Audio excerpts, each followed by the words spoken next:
Keith Lowell Jensen presents The Keith Lowell Jensen Show with Keith Lowell Jensen. Hello, this is Keith Lowell Jensen on The Keith Lowell Jensen Show with Keith Lowell Jensen. Thank you so much for listening to my first podcast. I'm so excited to be doing this first episode, and I want to start by explaining why. Why am I doing this? Lots of reasons. And being trapped in my house, unable to perform comedy is definitely and for sure one of them. But not the only one. Like the rest of you, I wake up and am hit with negative, horrible news every day right now. And that's appropriate because horrible, negative things are afoot in the world. But to take an hour a week and just talk with an artist that I love about art that I love sounds like more than a good idea. It sounds vital, sounds healthy. And these dark topics I mentioned aren't forbidden.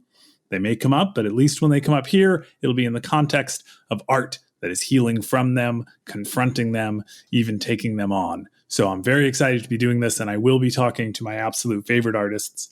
And I have one of them with me tonight. But before I introduce my first guest, I'm going to thank my first sponsor.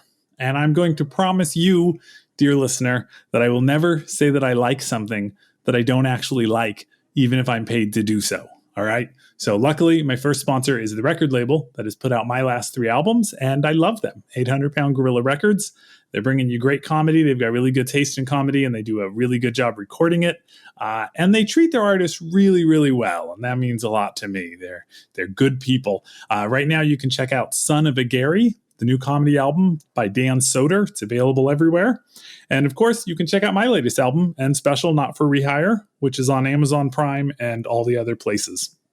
And in fact, leave a review. I'm real hungry for reviews right now. So my first guest, we finally gotten to that. My first guest is Anton Barbeau. I first saw Anton performing when I was just a teenager, and posters with his name and face covered poles all around Sacramento, which doesn't make him a lot older than me. It makes him someone who got started really early because we were about the same age, I believe, and he was already the hot commodity around town. Sacramento, California's Midtown was all abuzz with Anton when I was a young man.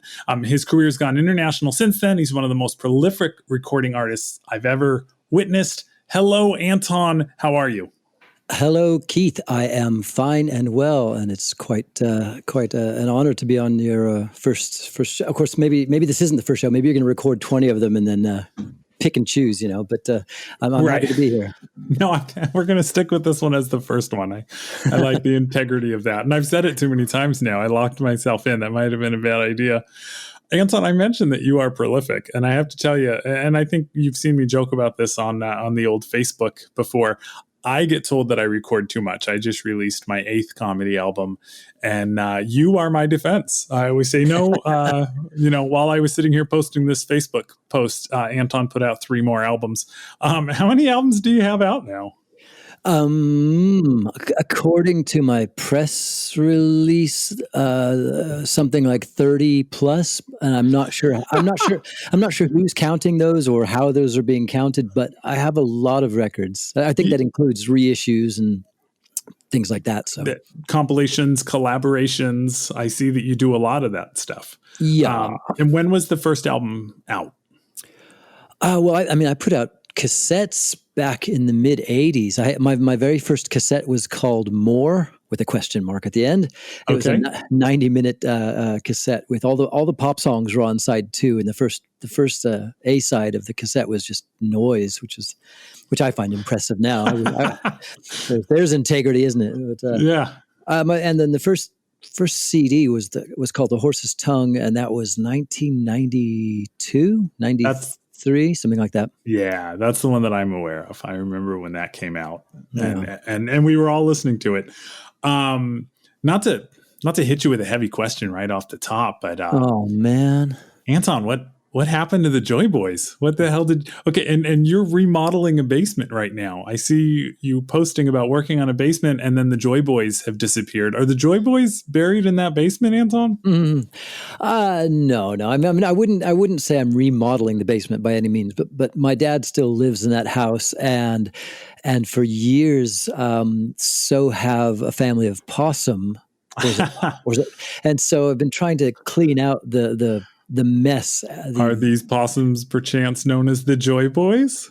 No, they're just known as the possums that live in the basement and have made a filthy, toxic mess. But we also found out that there was a broken sewage pipe down there as well. So it's not just the possums that are to blame. But let's see, the Joy Boys. I mean, the Joy Boys, actually, we were together for about 6 years. And then maybe 1994, 95, something like that, we were making another album, and I was kind of sort of taking over all the parts, saying, "Here, let me show you how to play the bass line. Let me see the guitar. Here, let me just hit record. Let me show here. This is how I want it to go." And it just seemed a bit silly to carry on when it was happening like that. But yeah. Well, when were the Mellow Submarines? Where do they fit in there? They don't. So. No, some of the many names we've known for your bands just made up fictional. No. The Mellow Submarines was actually the first name that the Joy Boys went under. We did we did one gig with that name, and our first drummer, Michael Urbano, he said, "Look," after the gig, he said, "Look, man, either you change the name or I'm out." And and fair enough. That's great. The Mellow Submarines is actually probably one of the worst band names anybody's ever come up with, And I didn't mean it ironically. I thought I was doing a good thing for the world. Are there others? Are there other band names? Yeah. So we got the Joy Boys. We got the Mellow Submarines. What else we got? God, I had a band in Sacramento called Anton UK for a little while. Okay. In the UK, I had a band. So this is you can bleep this out, but if you need to. But I had a band that was called Soft Cock. Nice. But the only about boneless chicken. Well, the only gig we ever did, we were rebranded the Gentles right before the gig because they refused to bill us as Soft Cock. So no, I mean I've had a lot of bands, and some of the bands have lasted no longer than half a name or something like that. So right, they never got up to a full name. Yeah, Anton Barbeau and the half a name. My friend's mom. And she was a band mom. I was in a band with her son, actually wrote an angry letter to the News and Review asking them to write about some other musicians other than Anton Barbeau for a change. Well, this is the lock. This is the lock that you had on the Sacramento scene in the early 90s. Did it feel like that from your perspective, that you were a much loved guy about town? Yeah, I mean, it was a funny time because I just sort of remember if I wasn't on the cover of something, or if I wasn't in the News and Review or the Magpie Weekly or the Suttertown News or the Sacramento Bee, if I wasn't in something on a given week, I'd be furious. I was so jealous. Yeah. I was jealous of everybody else why are they getting coverage this week? Don't I? What about me? So it was quite silly. I mean, I know I did get a lot of coverage, but So let's go back a little bit earlier. How old were you when you started playing music? Well, I mean, I was 13 when I, quote, became a musician, when sort of the light of the universe opened up over my head and said, ye shall be the next Gary Newman.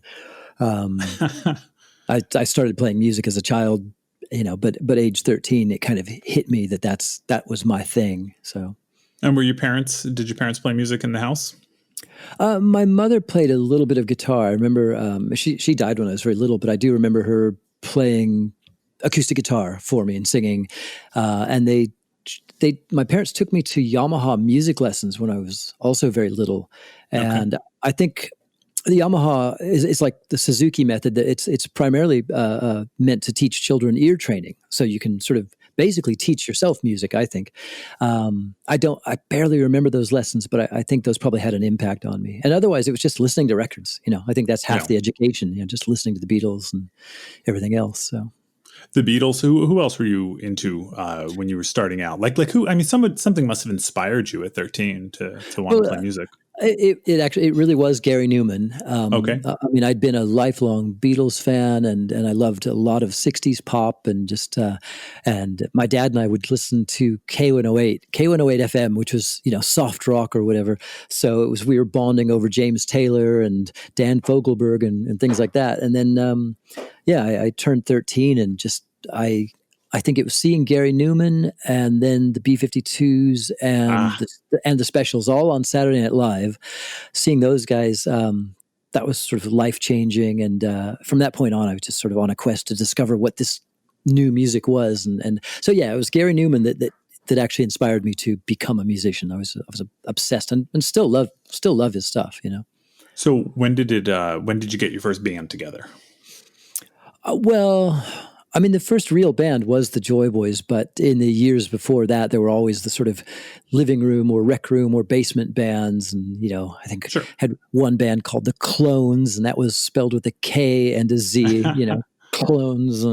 But otherwise just bands that never quite went anywhere, So your first functioning gigging band was the Joy Boys. Yes. I mean, I used to perform with a friend of mine, Steve Green. We did a thing called the Psychedelic Love Cowboys. And, the much beloved Jerry Perry kind of discovered us and put us on stages here and there. And we were more of a acoustic comedy folk punk duo, something like that. Okay. We got some great gigs. We opened for Thin White Rope and True West, and I think Mojo Nixon, and Oh wow. We were playing rock clubs and opening for these great rock bands, but we were just two guys with one acoustic guitar. Oh wow. Yeah, doing a lot of I think we did Simon and Garfunkel covers and lots of harmonies. That was our thing, and we were apparently we were silly. People like that. Whose hand was the guitar in that? You were handling the guitar, or no? Steve Green did most of the guitar work, and then I sort of had my one number, and so he'd pass the guitar over to me, and I had this one very frantic song called "Take the Bottle from the Baby," and I played at hyperspeed, and by the end of the song, there'd be blood all over the guitar. Goodness! I was very, very excited and very unskilled, and so pretty much every gig there'd be blood. So yeah. You used the word psychedelic, and that is probably the word I've most heard used rather, to describe your genre or describe your sound. And I don't know that I've ever really, XTC is described as psychedelic, and Robin Hitchcock and the Tea Company. I don't know that how do you feel about that word and that word being associated with your music? Oh, I'm fine with it. I mean, I love psychedelic music, and I love many things psychedelic, and I think I wouldn't say drifted in that direction, but sometimes taken great strides in that direction. I like weird music. I can do very normal. Well, no, there's this image that I could have and this has been an image for a long time, that I could have had a mainstream hit if only I'd wanted to, but that's never been the case. I've always been drawn towards surrealism and towards sort of subversive music as well. I mean, I love pop music. I love straightforward melodies and hooks, but I love things that are very, very twisted. And so much psychedelic music is just very, very twisted and deep and dark and purple, and so I'm quite okay with it. Yeah. I was going to ask you, what are the kind of defining characteristics of psychedelic music? Obviously, the list you just said, purple. Yeah, that's it. That's pretty much it. Anything else that you would add to that list that sets something apart as this is clearly psych? Because to me, it sounds like pop that's maybe just a little more adventurous and fun, but there's definitely really strong pop hooks in there. There can be. I mean, you can also do your 23-minute space jams.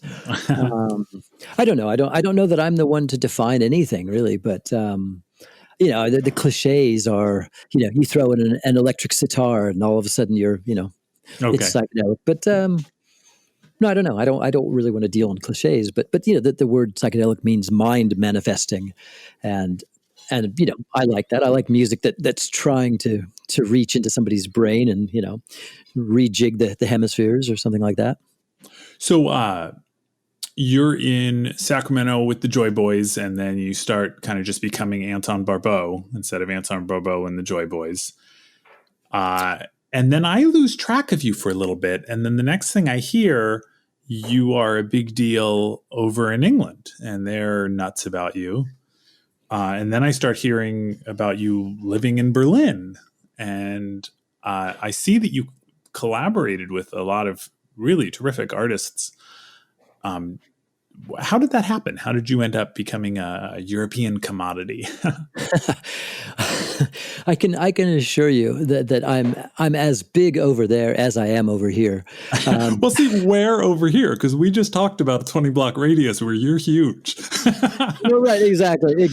I have probably a similar sort of 5 or 6 person fan base in countries scattered around the world. That's a great way to do it. I love that. Oh yeah, I mean, I moved. Let's see. I started going over to England. Okay, so it actually, if we want to pull it back to Sacramento and psychedelic music, I did a gig at Ironsides in the old hometown with a band called the Bevis Frond, and I didn't know much about them. I'd heard their name. I thought for some reason they were a well coiffed hair band. I don't know who I was mixing them up with, but it turns out that there's just a bunch of long hair freaks, and I was blown away. I absolutely fell in love with them, and we clicked. And so the Bevis Frond invited me over to England to do a concert with them. So I went over there and played in England in maybe 2001, something like that. And I remember my first gig in London. I thought, oh gosh, it's England. I've really got to be polite here for these proper British people,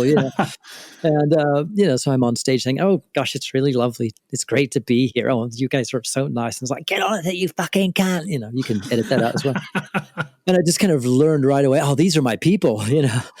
And so yeah, I did the gig with the Bevis Frond, and then a year later, I went back over and recorded an album with them. And again, I'm thinking that speaking of psychedelic, I thought basically they were going to dose me with acid, and I was going to wake up in a field with cows around me, and they'd say, "Oh, mate, your record's done. It's fantastic." But instead, it was you were good with that. Well, I didn't know what to expect, but it was actually It was incredibly professional, streamlined recording experience. Just boom, we knocked out an album in 2 weeks, and that's the Anton Frond. It's been called that. Yeah, it's the record is called King of Missouri, and that's actually that's right. And that's what led us to Stewart Lee, which I know if you want to go there at some point, it was the Bevis Frond that kind of connected me to Stewart Lee. But okay. See, I'm going to call you on your bullshit here. You can't tell me that you are not a bigger name in England, and then you've got Stewart Lee, maybe my favorite living comedian, singing your praises in the newspaper. I mean, I don't know how to address or assess my own, audience, right? I mean, I do have, I have an audience in England. I have an audience in Spain. I've lived in Berlin for years, and I don't have much of an audience in Germany. So no? I do have people around the world who like what I do. I don't mean to I don't mean to knock some level of achievement or success, but no matter what I do is still always very culty. And so when I can boast that Stewart Lee was in the front row at my last London gig, then I can also very honestly say, yeah, and he was one of about maybe 10 people there, maybe 15, and that includes the other bands, right, in a very small venue. So what I do is still very culty, but I think Stewart Lee is also a fan of very culty artists, so it just happened to be a nice connection. Yeah, and that's kind of the story of my career overall. I mean, I've done some really groovy things with some really groovy people, but it's always somehow ultimately been on a kind of small and it looks really good in my press kit, but it's still 10 people or 20 people, sometimes 500 people at a concert, but usually it's 10 people, So, well, if one of them's Stewart Lee, that's yeah. I hear you. He's my hero too. He's phenomenal. Yeah, I don't. That does go in my press kit, He's always there. He's always there. That's where I saw it. Yeah. And I had to write you and say, wait, this is the comedian Stewart Lee? I thought maybe there's another Stewart Lee. This couldn't be the comedian Stewart Lee waxing about a guy that I know. Yeah. But he's like I said, I first heard about him because, the guys in the Bevis Frond said, oh mate, Stewart Lee's going to review the record for the Sunday Times, no, and I knew that the Sunday Times was a big deal, but they said, yeah, Stewart Lee's a big deal too. I'm like, oh, okay. And so I checked him out and thought, I just fell in love with his stuff. And no, he's brilliant. He's absolutely brilliant. And he's a big fan of the Bevis Frond. He's a fan of the Fall. He likes all kinds of, he's a fan of the freaky stuff. Yeah. I had a gig with Hari Kondabolu up in Seattle, and he turned me on to Stewart Lee, and I will always appreciate him for that because I get accused of my delivery being too slow sometimes, and Stewart Lee goes about half the speed that I go. So I'm like, okay, no, you can make him be patient. You can make him wait. Yeah.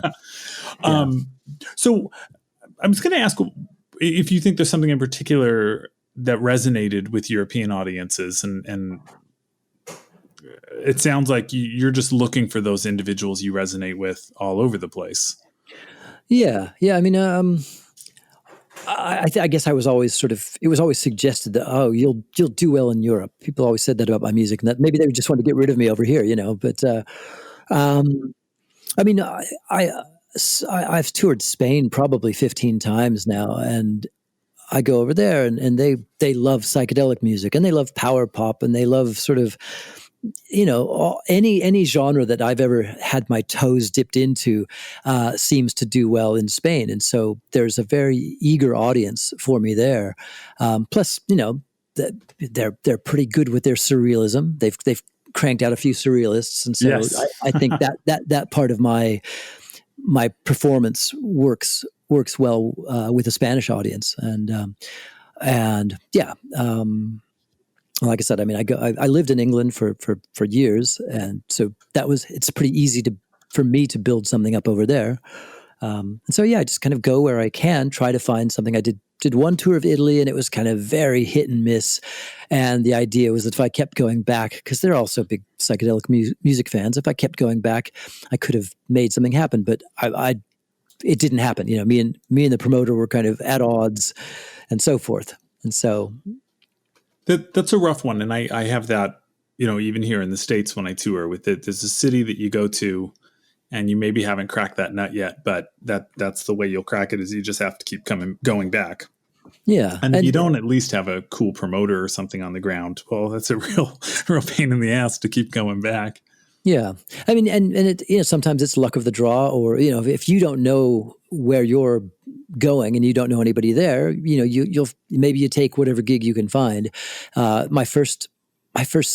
Most of my gigs in Amsterdam, I used to play there fairly often. Most of my gigs there were very clean, in these very clean, art galleries and libraries and things like that. And then I got booked in some squatted hotel.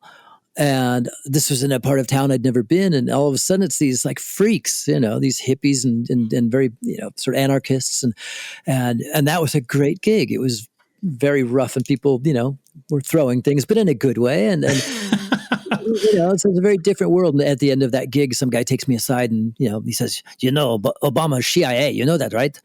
And I'm like, I didn't know that, but I believe you because we're all incredibly high. So sure, but that was a different, that one gig was a different world than any I'd ever experienced, gigging in Amsterdam before. So, you kind of, something leads you somewhere, whether it's, and it can take a few visits before a place opens up to you. Yeah. Yeah. In whatever magical way it opens up to you. And then every once in a while you just go to a place and you just grok it, and it groks you right out the gate. Yeah. So we've covered your history a bit. You're back in Sacramento right now, and you are promoting a new album, MANBIRD, and it is fantastic. What a beautiful, beautiful record. I've listened to it on repeat all weekend. I think I was telling you when you made it available to me that I had a long drive ahead of me. Crazy gig. Drove 5 hours up to Arcata, performed for 45 minutes in a socially distanced room, and then got in my car and drove back. I was really curious how that was going to go, because I think you were nervous about doing a gig in this, in these conditions. And they invited me to sleep on the stage. Nobody else was going to be in the club except for the owner, who I think lives upstairs temporarily while he's in the doghouse with his wife. Typical Vermonter stuff. But they were like, you can sleep on the stage, of the whole place to yourself. And I get there and I was just like, it's so weird to even be outside right now. Like, it feels wrong. And but I also like driving at night. And I often will do gigs in LA and I have a place to stay. And at the last minute, I'm like, screw it. I'm pulling an all-nighter. I'm going to go get some AM coffee. But it was nice to drive and to blast your album and to hear it over and over again.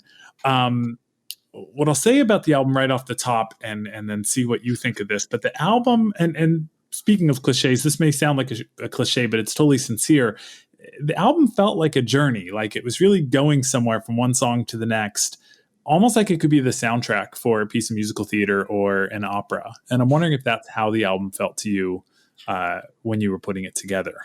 Well, yeah, it really was. I mean, it's basically a concept album. I'm trying to remember the exact quote, but it's something like a concept album about leaving the nest, traveling the world, and then coming home or finding home or something like that. And, that's true. I mean, it was inspired, it's called MANBIRD. It's inspired by having seen the film Lady Bird. And yeah. And that never even occurred to me. I'm a silly person. Yeah. I mean, of course, she's growing up in Sacramento. She's a Catholic girl. I was a little Catholic boy. Maybe a key difference is that she could not wait to get out of town, whereas I was quite scared to leave town, to leave the nest. And I love the line about never leaving the grid. Yes. So you don't have your, how did you word it? So you don't have your innocence, lose your innocence abroad. I never left the grid for fear I'd lose my innocence abroad. And the thought of you losing your innocence in Rancho Cordova just tickled me. But I was also one of those grid people for a long time where we would stay in the little midtown grid all the time. Yeah, I was a little micro superstar in Midtown Sacramento. So I thought I had everything I needed, and I had major labels calling me at home, almost interested, and so I just kept thinking, I didn't even have to get out of bed, and I'm going to be a superstar, and it never really worked that way. So here it is, decades later, and we were in Madrid. We had on tour in Spain and had a night off, and so Julie and I went to go see Lady Bird, and and it kind of struck me, oh, well, I guess I've left the nest, because here we are in Spain, on tour for the umpteenth time. And so the original idea was we were going to make a film where I just sort of wander around Sacramento following in the footsteps of Lady Bird, just, except I'm looking very sullen and and that was going to be the whole film or something like that. But I realized, well, maybe my calling is as a musician after all. So I just started writing, I wrote the title track, and then all the songs followed from there. And I knew that it was going to be a sort of a themed album, a concept album because my life in the last years has been about constant travel, always back and forth, always in between, never quite sure what home is. I've lived in Berlin it'd be 9 years this month, except I haven't been there for 6 months, So do I live in Berlin? I have a residence permit, so I'm a German resident. But and before that, I lived in England for 5 years or more, and I've been traveling. I've lived more on an airplane than on the ground, it feels like. And so this album, it reflects that. It's meant to be a musical travelogue as well. So it covers all the ground, and it's back and forth, all the songs. I was going to ask you how much of it you wrote on an airplane. From Creepy Trey to, going through security. I mean, there are many, many references to airports and airplanes. And Right. No, I mean, it's just that has been my life for years now, and really trying to settle, trying to get my feet in the ground, as my therapist puts it. I've been trying to do that, and now, ironically or not, the album comes out while I'm grounded. I'm kind of back home, and I'm grounded, which was maybe the goal of this album. If you listen to the songs, maybe that's that's the idea or the ideal. But nonetheless, it's just sort of ironic that I am grounded for the time being, and And what actually grounded you was the pandemic. Right. I mean, I got out of Berlin when there was sort of a panic about, could we even get a flight? And sure enough, my flight out of Berlin was chaotic. Everybody was scrambling. I got to Tegel Airport and thought I was, ready to get onto the next flight to Frankfurt and blah, blah, blah. And then they canceled the flight. And so everyone just kind of goes crazy. And people pushing each other out of the way and so forth. And so then we get into the next queue, the next queue to get, a new ticket to some other airport. We don't even know where yet. And there's a bomb scare. And, oh my God. It was just, and meanwhile, there's this pandemic that nobody quite knows what to do with yet. So everyone's freaked out about being anywhere near each other. And yet there's this kind of mild pandemonium, German pandemonium.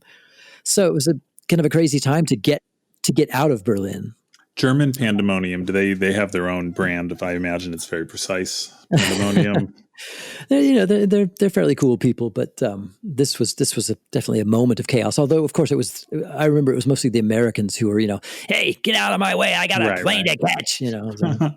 I'm always so proud of our behavior abroad. Yeah, we mean well. We don't. Fear of Flying, beautiful song. Thank you. And I just going to jump in, but I always feel a little weird asking someone about the meaning of lyrics and stuff, because I figure you shared what you wanted to share in them, and that's kind of for us. But legitimately an issue, or do you have a fear of flying? Do you have some anxiety about getting onto planes? I mean, I do, but I also have Valium, which you mentioned in the song. Right. I think that's one of the things about this album is it's actually more literal than anyone might imagine. I mean, I could go song by song and point out what most of the references are to, or what inspired the songs, okay. Rather than a lot of my other material is a bit more, obtuse or something. But in this case, yeah. Do I have a fear of flying? Sure. But I fly all the time. I think in a way, the song is kind of saying, I don't even have time for my fear of flying. I'm too busy flying. I'm racing for my next flight. And I think as long as I, get the Valium in me in the right, in time, then I can just fall asleep in my window seat. And that line about not having time for the fear of flying really hit me. Yeah. Just when we're in that state where we don't actually have time for our fears and our, hang-ups or whatever else. Right. I mean, because I think the thing is, it's really mixed, and that's a lot of my life experience is that everything's very mixed. I do have a fear of flying, but it's also just a fear of dying, isn't it? It's not the flying. I actually like flying. I like taking off. I like landing. I like being in the air. I like being in the sort of the spacey, cosmic bubble of mid-flight, but, and, watching films, falling asleep, taking more Valium or whatever. But, that's an old vaudeville joke. I'm not afraid of flying. I'm afraid of crashing. Yeah. That's it. I mean, it's a combination of incessant airplane flights where where I'm confronting, fear of death, but also watching my life go by on an airplane. Thinking, wait, which direction am I even flying this time? And you wake up from a sleep on a 10-hour flight. You don't remember which direction you're going and which home is home. I remember going to the counter at the airport, and the question was, "Where are you flying to?" And I went, "Just a minute." Right. And I thought, how did we get to this place in life where it used to be exciting to fly somewhere? This is great. I'm going to a state I've never been to, or I'm going, and now it's like, where are you going? I don't know. Let me check my phone. Oh, okay, I'm going here right now. Yeah. That's wild. The song starts off. First line, running through, I believe it's first line, running through the airport in funeral shoes. Yeah, running through the airport in my funeral shoes. Ouch. What an image. Well, yeah, I mean, in the course, the song was written before this happened, but in the course of the making of this record, my best friend died. I'm so sorry. Oh, thank you. Yeah, so that's, there's a song called "Oh Dainty Beak" later on the album that's about her. But yeah, there's I've also missed a number of funerals. The parents of friends of mine, or I had an uncle die, a year and a half ago, and I didn't make those funerals. I wasn't able to come back. But that's the idea. Just that one of these times you're going to be in that airport because another person close to you has died, and and so I think that's always on my mind now, to be honest. Yeah. I love stretching the tethers that we have to the place that we call home. The more we do it, I think the more secure we feel and kind of strong we feel in the world when we do have to go out there. But yeah, it can certainly be trying when you are.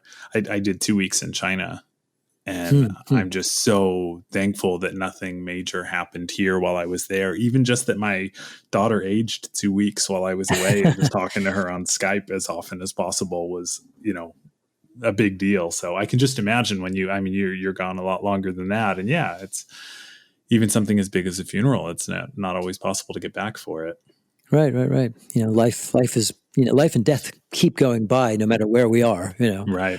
And sometimes we're there for it, and sometimes we miss it, The song Coming Home doesn't play like a hang on everybody, here I come, woo, we're gonna party. It's a very emotional song, and your voice is a little strained when you're singing I'm coming home. Like there's a lot going on there. Yeah, and I wrote it. I was, very much isolated during the time that I wrote that song. Nope, I, just on my own in Berlin, on my own in the apartment for a week, and it was a very dark weather, during that week, and I was anticipating, my next flight back to California when I was writing it, but. And it was already midway through the writing of this album, and it's a double album, so there's a lot of material. And as I said earlier, it was a concept album from the beginning, so all the songs are thematically tied together. So by the time I'm writing Coming Home, I'm already well underway with the ideas of what home means or doesn't mean, and so forth. So yeah, I remember writing that one and just kind of it was a weird challenge. It felt very different. To work on that song. It does have a sort of an inner darkness, and kind of there's something a little unsettled in me while I was working on it, and I'm glad for that. I want songs to be. It's easy for me to generate material. I can crank out songs, but it's not easy to tap into things that are more genuine and. So I'm glad if something weird comes across in that song, Yeah, definitely some emotion comes across, and it makes sense hearing where you wrote it. I think that does come across. For the sake of the people listening to this that may not be familiar with it yet, don't save this for when you want something that's a total bummer all the way through. I'm picking a couple places that resonated with me emotionally, but there's songs like Featherweight is a blast. I mean, that's a rocker. Yeah. And then what's the Father John? What's the name of that song? Oh, Cowboy John. Cowboy John. Farmer John, Father John, Cowboy John. All right. Cowboy John meets Greensleeves. That's it. Yeah. That's a fun song. And then Flying on the Ground is all right. No matter what Buffalo Springfield says. That's right. That is another fun one. So yeah, this album has, like I said in the beginning, it goes a lot of places and it takes you on a journey, and some of it is a lot of fun and would be good to bop along with your friends in the car too. The packaging is gorgeous, and if there's anything that I'm super jealous of, despite the fact that I never learned how to play a musical instrument, it's that you get to have this trifold 2 CDs with this little pull-out poster. Adding to the weight of the album is the fact the pull-out poster is kind of a history of your life in pictures. That feels ominous, Anton. Are you saying goodbye with this poster? What are you doing? Well. But I love the packaging, and a lot of labels don't even want to support physical media anymore. Where do you see that going? Are you going to keep putting out physical product? Yeah, I am. I mean, it's I don't know what to do with downloads. I downloaded an album today, and I'm, I don't know if it's arrived or not. I ordered it. I don't know if I, you gotta wait. They'll knock on your door when it's in your computer.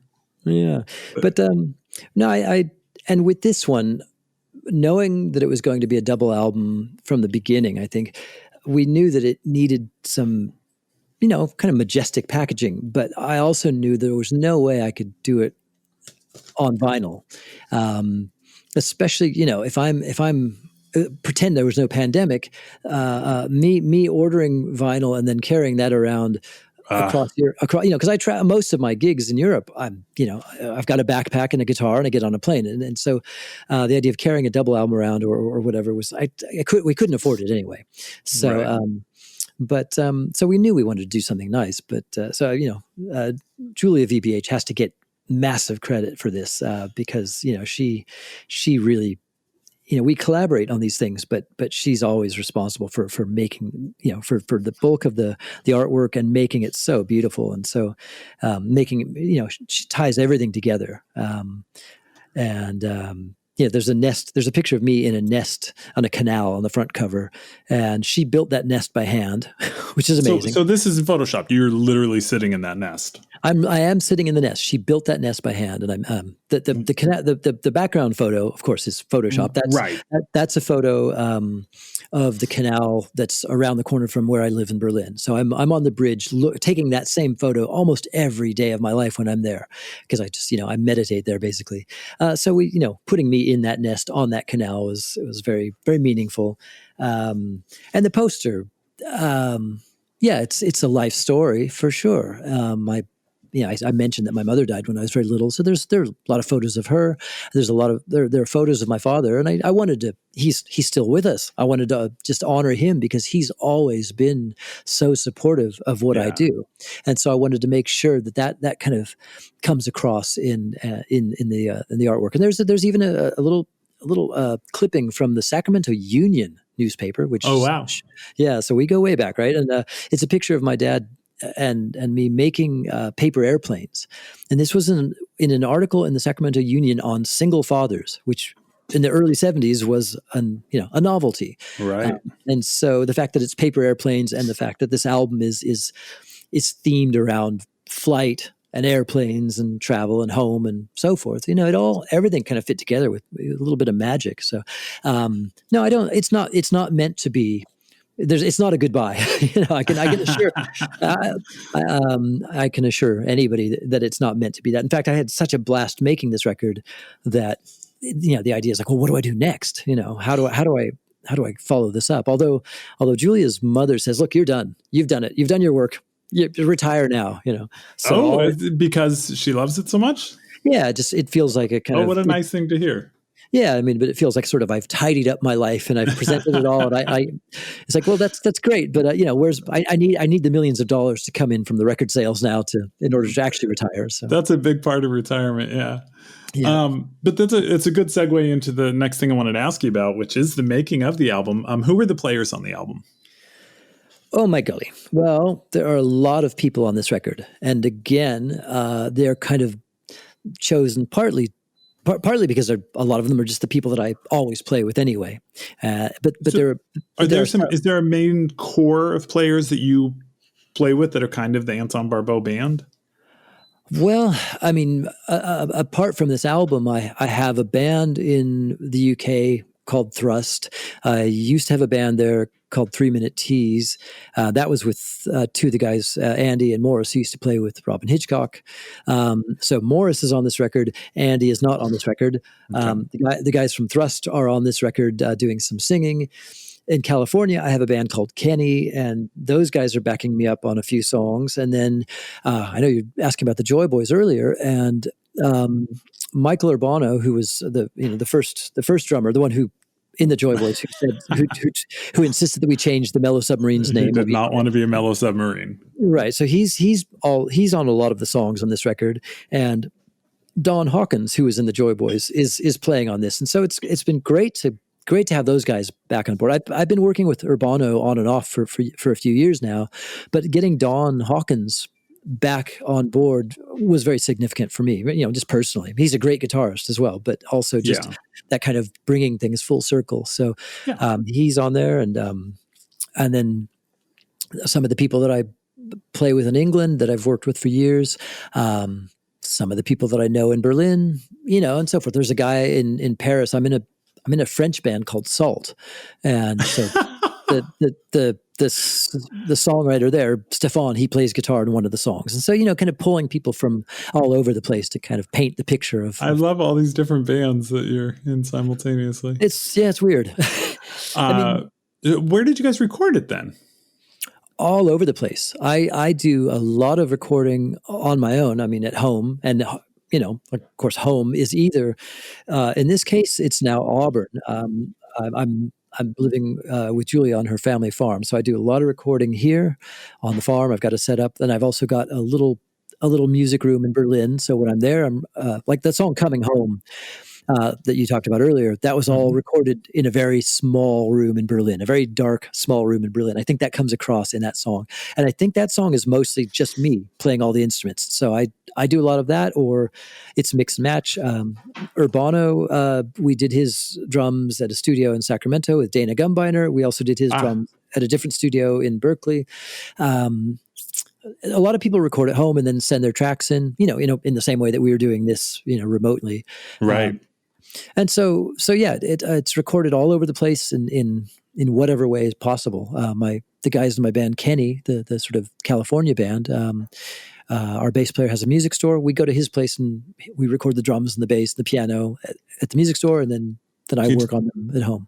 Can you tell us the name of the music store? We'll give them a free shout out.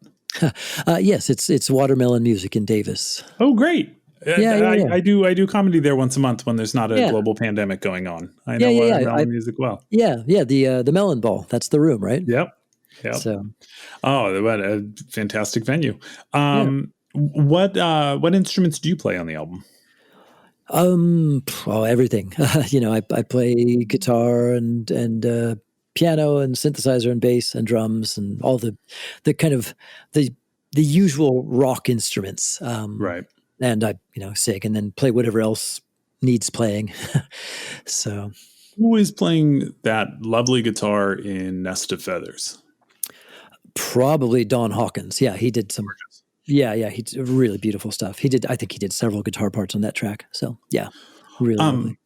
And I also want to ask you about your writing process, not just the recording process.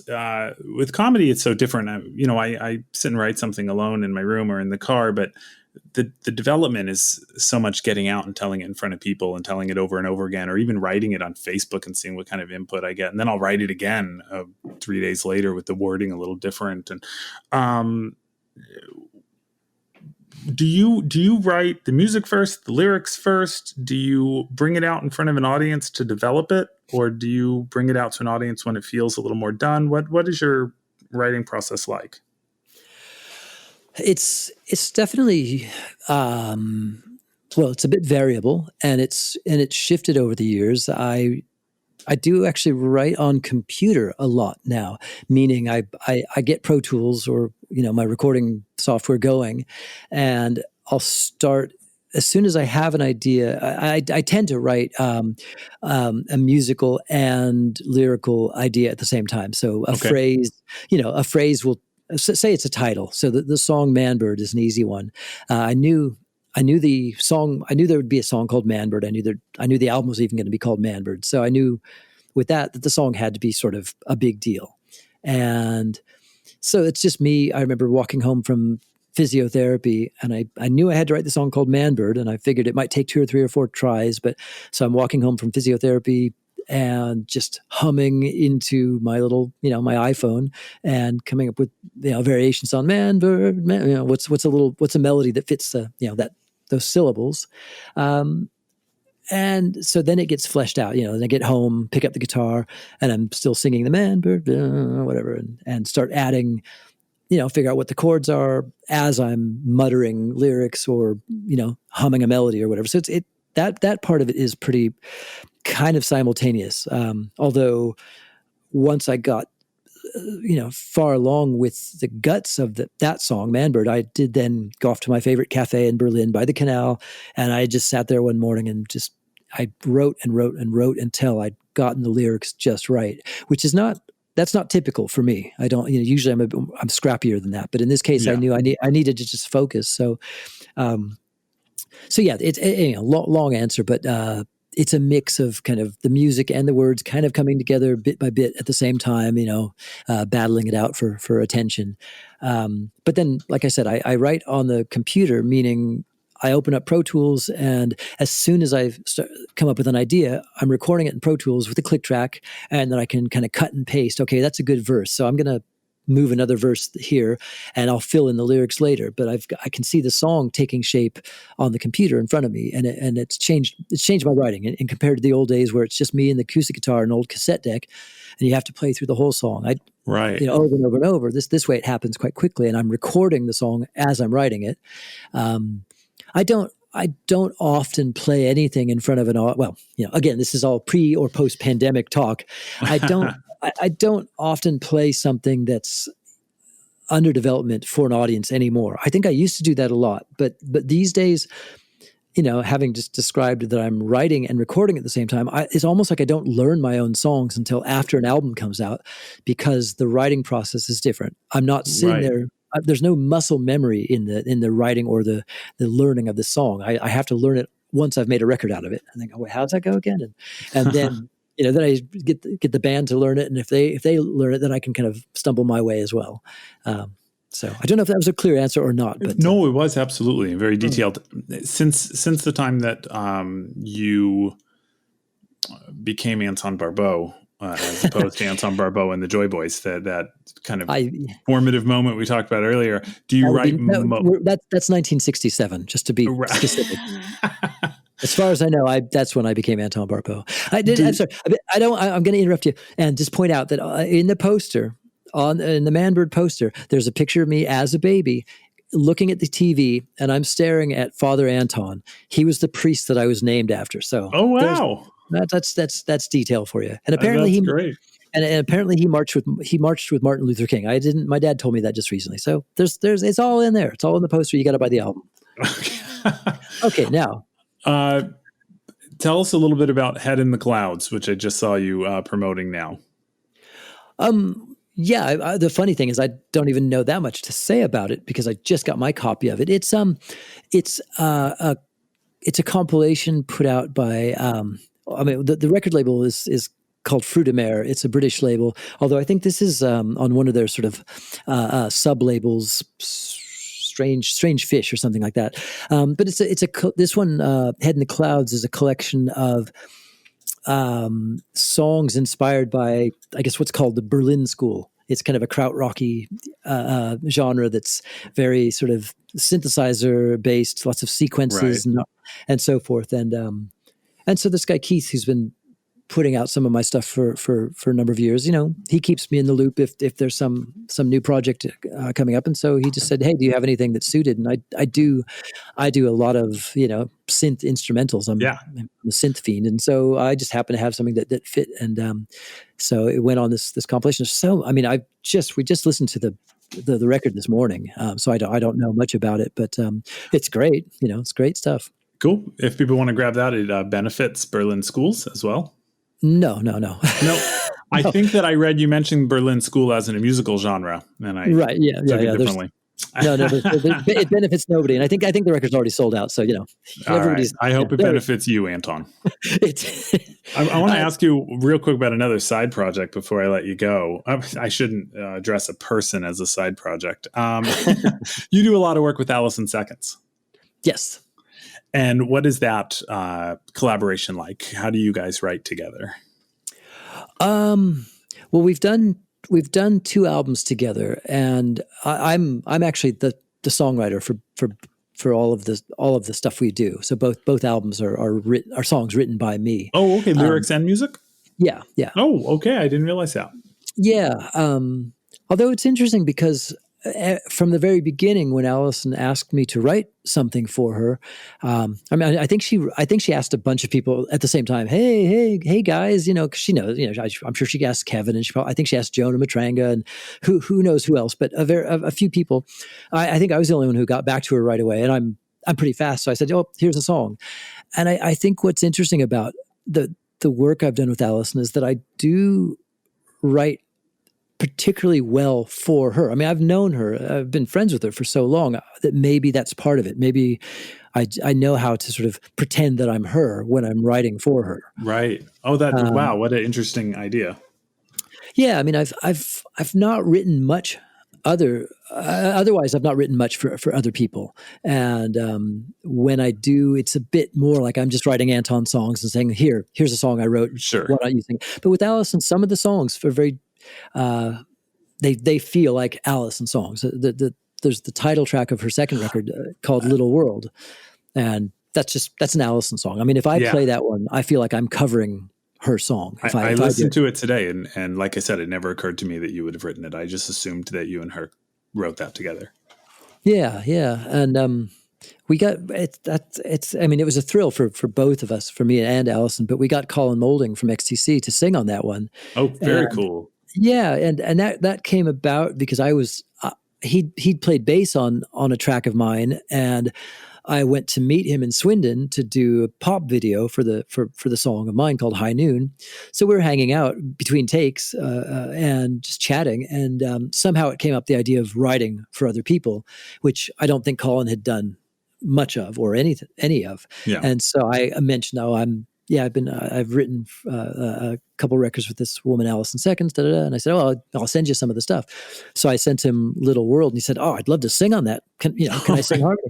Yeah, it's like, hey, Allison, guess what? Colin Moulding has offered to sing. If you don't mind. Yeah, so that was just an absolute thrill. Oh, that's great. Yeah, so. Oh, how cool. Go on. I was just going to say that I highly recommend people go check that stuff out. Yeah. Two records with Allison. The first one is called Bag of Kittens, and that's very Allison. And that's being reissued quite soon, I think, on a label called Big Stir. And then the second record that we did is called Little World. So cool. And are you a Headcoats fan? Yeah. I mean, I don't know. I love that he has the Headcoaties. He has an all-female band that in the beginning, at least, he wrote all their music. He wrote all their lyrics. Just kind of his outlet for his feminine side. And isn't his wife is from Sacramento? Is that right? Oh, that I didn't know. It seems like there's some Sacramento connection because he seems to come through here a fair amount.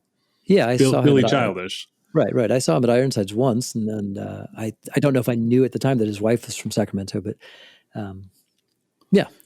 Cool. So in addition to people should go check out Allison Seconds, and they should check out Head in the Clouds, if possible. It's sold out now, I hear, from a good source. Mm-hmm.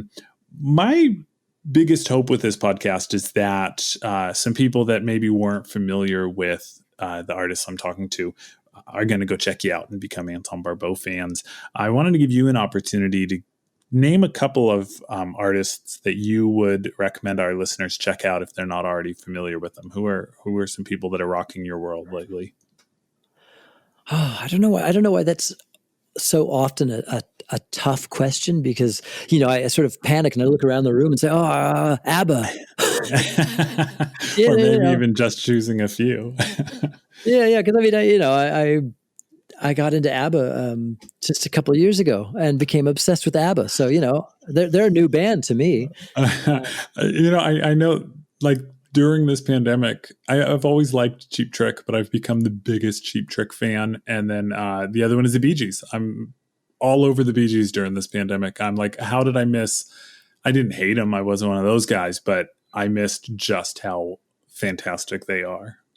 I wonder also if it's a function of us at our age kind of able to go back and think, hey, what else did I miss? Because I think we're not, there's no pride anymore. There's no sort of teenage new wave punk rock pride to defend. And right. So suddenly, the whole world is made of music that we might not have, I bought my first Bee Gees record a couple of years ago, Yeah. So, I don't know. As far as recommending stuff, I don't mean this, like you're putting me on the spot, but I'm kind of just panicked. But we just heard the new Moore Brothers record. They're great. The Moore Brothers have a new record out that's called Autobiography, and that's a wonderful record. And I'm a huge Julian Cope fan, and he put out a record called Self Civil War not too long ago, and I think that's one that if anyone has been a Julian Cope fan but lost track because he, like me, puts out way too many records. That's a good one to reconnect with him on. Cool. And otherwise ABBA, I think you filled the job. And ABBA's wonderful. I mean, ABBA's so great. What fantastic songwriters and this wonderful vocals. Yep, impeccable stuff. I'm blown away, and I really did hate them. ABBA and Fleetwood Mac are the biggest shocks to my system in recent years. I've become. I'm with you on that one. I haven't gotten too far past Rumors. I've listened to a little bit of Tusk, but Rumors is one of my favorite albums of all time now. And when I was a kid, I would have hit you if you told me that someday I would like Fleetwood Mac, and especially that I would like Lindsey Buckingham Fleetwood Mac more than like early English blues Fleetwood Mac. Right. I could almost tolerate back then. But no, what a phenomenal album that is. Do you have a favorite of theirs? Well, it was Tusk it's Tusk what done it for me, and Tusk is still that makes sense. Tusk is very experimental and seems to kind of go with this sort of sounds that you're into as well. Well, yeah. I mean, MANBIRD as a double album was inspired primarily, conceptually by the Beatles' White Album, 666 by Aphrodite's Child, and Tusk. These three epic double albums, and so kind of can't escape it. And cool. And speaking of people discovering you for the first time, what are your socials, and where can you be found in coming days? I know none of us are able to play live as much or at all as we might like. But what do you got coming up where people can check you out, even if it's just your next Facebook post? I mean, yeah, there's all those things, there's Facebook and Instagram and all that. I people can find that. It's easy. If they can spell my name, they can find that. But I think that if I was going to plug something, I would say, do check out the MANBIRD website, because you can see the MANBIRD video, which is, a pretty groovy little video. And that is manbird.antonbarbeau.com. I think that'll lead you to all the good places. Great. Yeah, but otherwise I'm on Facebook, I'm on Instagram, and all those things. Whatever. TikTok. I had a viral hit apparently on TikTok, something like 8 million views. Somebody used one of my songs and it went nuts. I love that. 8 million, or I don't know how many it was, but that's weird. I haven't gotten anything quite like that. We got up to, I think, 63,000. But to see some kid lip syncing my comedy routine was so weird. I was like, oh, this is a thing? Oh, wow. That's amazing. But I love the way TikTok is set up, where it still credits you and everything. Anton, it was wonderful talking to you, and it's lovely having you back in town for a little while. Sorry that we can't take advantage of it by hanging out, but I would like to go ahead and close out by playing MANBIRD and letting folks have a listen. And I hope everyone will tune in. Next up, we have Aaron Carnes, author of the book In Defense of Ska. Are you a ska fan at all? Sure. You mentioned the specials earlier. Yeah. I mean, I'm not obsessive, but I do love it as a genre. Yes. Yeah. Most people that dislike them, I feel like, I mean, I sound like a Zappa fan saying this, but I feel like they don't actually know the thing that they're hating. Aaron has enough to say about that he wrote a whole book about it. We're also going to talk about the history of ska and his relationship with ska. He was in a ska band that toured all over the U.S. He interviewed all the major players in the ska world, from first wave, second wave, third wave, and he's even got this idea about the fourth wave that I think is brilliant. So I hope everyone will tune into that. And thank you all for spending time with us tonight. Here is MANBIRD by Anton Barbeau. Thank you, Keith. Thank you.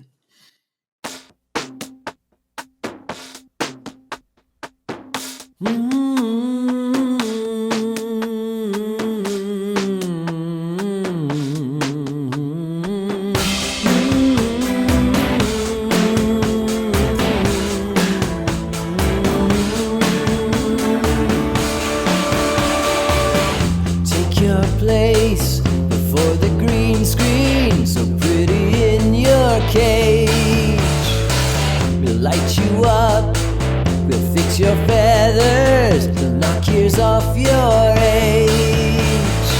They'll make you beautiful in ways you've never been before. MANBIRD, you'll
once Midtown King Hall of Famer, MANBIRD,